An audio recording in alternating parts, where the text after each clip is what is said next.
23 yearsની છું. At the age of 19-20 years, I have already cleared my company secretary course and BCom. આ બંને મેં સાથે ક્લિયર કર્યું છે. આ બધી જ વસ્તુઓ તો જ પોસિબલ હતી જ્યારે એક વસ્તુ પોસિબલ હતી, that is મારે મારી પહેચાન બનાવી હતી અને હું મેં ડિસાઈડ કરેલું હતું. બીજું નામ છે કરિયરમાં આગળ જાઓ તો આઈડેન્ટિટી જરૂરી છે અને ઇન્ડિપેન્ડન્સ જરૂરી છે. આજથી 5 વર્ષ પહેલા મારા મમ્મી પપ્પા પણ આવી રીતે મારું ઇન્ટ્રોડક્શન આપ્યું. હા, મારી દીકરી છે, 12માં ભણે છે, ખબર નહીં એનું શું થશે, કરી લેશે કે નહીં એ પણ ડાઉટ છે. એની જગ્યાએ અત્યારે કોઈ પણ માણસ જો મારા ક્યાંય પણ કોઈ પણ વસ્તુ પૂછે કે તમારી દીકરી શું કરે, એમને મિનિમમ 2 મિનિટ લાગે છે સમજાવતા કે એમની દીકરી કરે છે શું. કેમ કે હું એક નહીં અનેક વસ્તુઓ કરું છું અને આ બધી વસ્તુ એટલે જ પોસિબલ થઈ છે કેમ કે મારામાં એક વસ્તુ હતી, that is passion. મને મારું નામ જાતે બનાવવું હતું, મારે મારી પહેચાન જાતે બનાવવી હતી. આ બધું જ પોસિબલ હતું કેમ કે મારા મનમાં એવી એક વસ્તુ હતી કે આગળ જઈને મારે ઇન્ડિપેન્ડન્ટ બનવું છે. તો મારું નામ સાંભળ્યું હશે તો મારા નામની આગળ પાછળ લાગેલું છે that is પટેલ.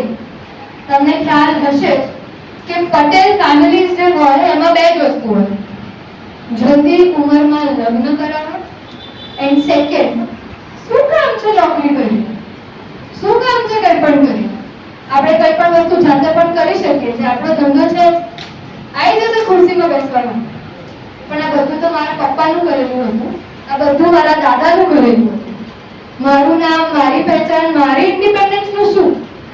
તો મેં વિચાર્યું કે થશે કંઈ પણ હું મારું નામ, મારી પહેચાન બધી જ વસ્તુ જાતે બનાવીશ. એન્ડ આઈ હોપ કે આજની બધી જ છોકરીઓએ, છોકરાઓએ પણ, બટ સ્પેસિફિકલી છોકરીઓએ એમના કમ્ફર્ટ ઝોનથી બહાર નીકળવું પડશે. જો તમારે તમારું નાની ઉંમરમાં પોતાની આઈડેન્ટિટીને ઇન્ડિપેન્ડન્સ બનાવવું હશે, ક્રિએટ કરવું હશે તો ગર્લ્સ તમને ખબર નહીં હોય પણ ઇન્ડિયાના કોઈ પણ ડિપાર્ટમેન્ટમાં જશો, કોઈ પણ વસ્તુ તમે ખરીદી કરતા હશો, નાયકા નામ સાંભળ્યું હશે, શુગર કોસ્મેટિક્સ નામ સાંભળ્યું હશે, આ બધાની ઓનર એક છોકરી છે. તમે ઇન્ડિયાના ફાઇનાન્સ મિનિસ્ટરને ઓળખો છો? નાણાકીય મંત્રી કોણ છે આપણા? નિર્મલા સીતારામનજી. તમે સ્પેસમાં એક એસ્ટ્રોનોટ છે જે હમણાં જ સ્પેસથી પાછી આવી, that is Kalpana Chawla. Sunita Williams as well as Kalpana Chawla. આ બંને છોકરીઓ એવી છે જે નીચે હોય કે પછી સ્પેસ હોય, ગર્લ્સ રૂલ કરી રહી છે અત્યારના માર્કેટમાં. તમે તમારા ફેકલ્ટી મેમ્બર્સમાં પણ જોઈ શકો છો, તમારી આસપાસ જેટલી પણ ફિમેલ ફેકલ્ટીઝ છે એ કેવી રીતે એમની બધી જ વસ્તુઓ મેનેજ કરી રહ્યા છે. તમારી ઘરમાં તમારી મોમ હશે, તમારી મમ્મી હશે જે ઘણી બધી મહેનત કરતી હશે તમારી પાછળ અને તમને અહીંયા ભણવા મોકલતી હશે. The only thing ગર્લ્સે શીખવી પડશે અને હોવી જ જોઈએ that is independence. Boss independence હશે ને અને ખિસ્સામાં જો રૂપિયો હશે ને તો કોઈ પણ માણસ આપણી વાત પ્રેમથી સાંભળવા માટે રેડી થઈ જશે. અત્યારે હું અમદાવાદથી ભરૂચ આવી છું, મારા પપ્પાને સહેજ પણ નથી ગમતું. કેમ કે એની છોકરી અહીંયાથી ત્યાં ટ્રાવેલ કરશે, શું સિક્યોરિટી સાઈડ પર ગઈ અને મેં ખાલી એમને કીધું કે હું મારા જેવી બીજી છોકરીઓને રેડી કરવા જઈ રહી છું, એમાં કોઈ પણ સેકન્ડ ઓપ્શન નથી.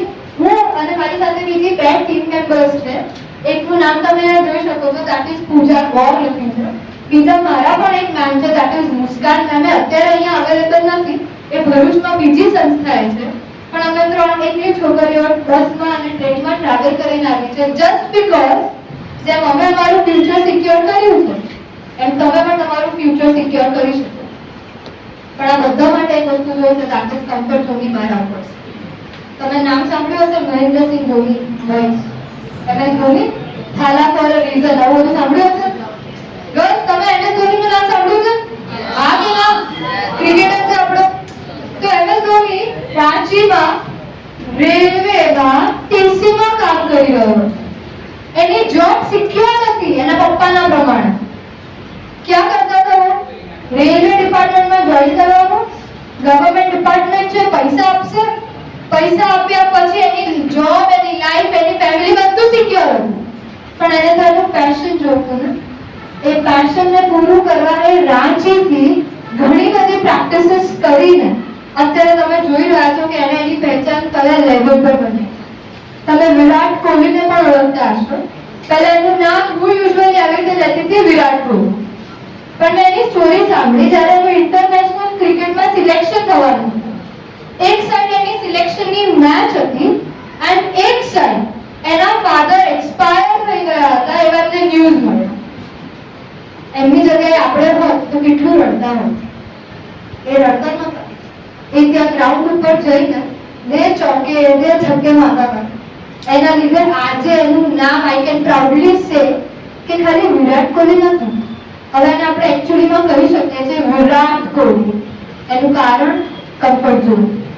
MS ધોનીને રાંચી नहीं छोड़ा होता, रेलवे नहीं छोड़ा होता, विराट कोहली ने उस दिन इंटरनेशनल क्रिकेट में अपना परफॉर्मेंस नहीं किया होता तो બધું થાત જ નહીં. અગેન તમે લોકોએ ઓળખતા હશો પ્રિયંકા ચોપરા, બોલિવૂડની એક્ટ્રેસ. ખબર છે? પ્રિયંકા ચોપરા બોલિવૂડની એક્ટ્રેસ હતી અને છે. બહુ સારા લેવલ પર હતી અને સારું એવું નામ પણ કમાયેલું છે આટલા વર્ષોથી. સ્ટીલ એ ક્યાં છે અત્યારે હોલિવૂડમાં. એના લેવલ ક્યાં છે એ વસ્તુ અલગ છે, પણ એ બોલિવૂડથી હોલિવૂડ એટલે ગઈ કેમ કે એને એના કમ્ફર્ટ ઝોનથી બહાર નીકળવું હતું. શી વોન્ટેડ કે મુજે બોલિવૂડમાં તો બધું કરી શકું છું, હોલિવૂડનું શું. તો એની એક ઇન્ડસ્ટ્રી છોડીને બીજી ઇન્ડસ્ટ્રીમાં ગઈ જસ્ટ બીકોઝ એને એ જગ્યાએ પણ એનું નામ કમાવું હતું. બહુ જ બધા આવા ઢગલો એક્ઝામ્પલ્સ છે. તમારી ઉંમરના નાના નાના છોકરાઓ અત્યારે સ્ટાર્ટઅપ કરી રહ્યા છે, ધંધો કરી રહ્યા છે. તમે ખાલી ગૂગલ પર સર્ચ કરશો તો પણ તમને ખ્યાલ આવશે કે કેટલું બધી વસ્તુ આગળ વધી રહી છે. આ બધી વસ્તુ that is three things મેં તમને સમજાવી. એક આઈડેન્ટિટી, એક ઇન્ડિપેન્ડન્સ એન્ડ એક comfort zone.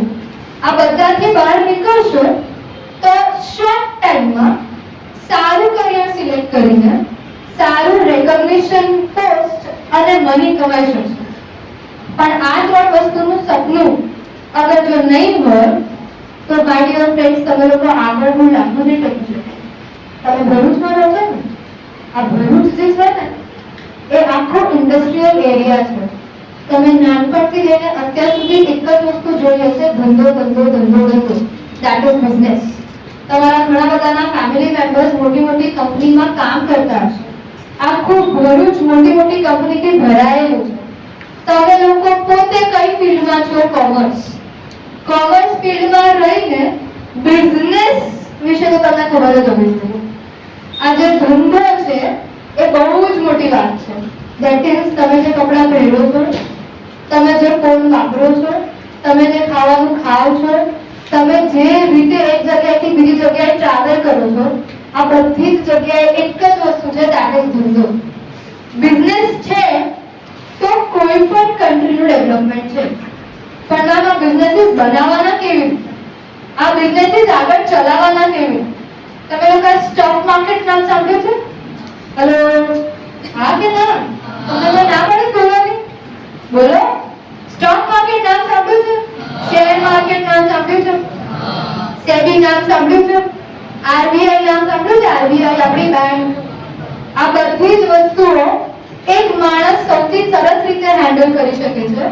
That is a person cold as company secretary.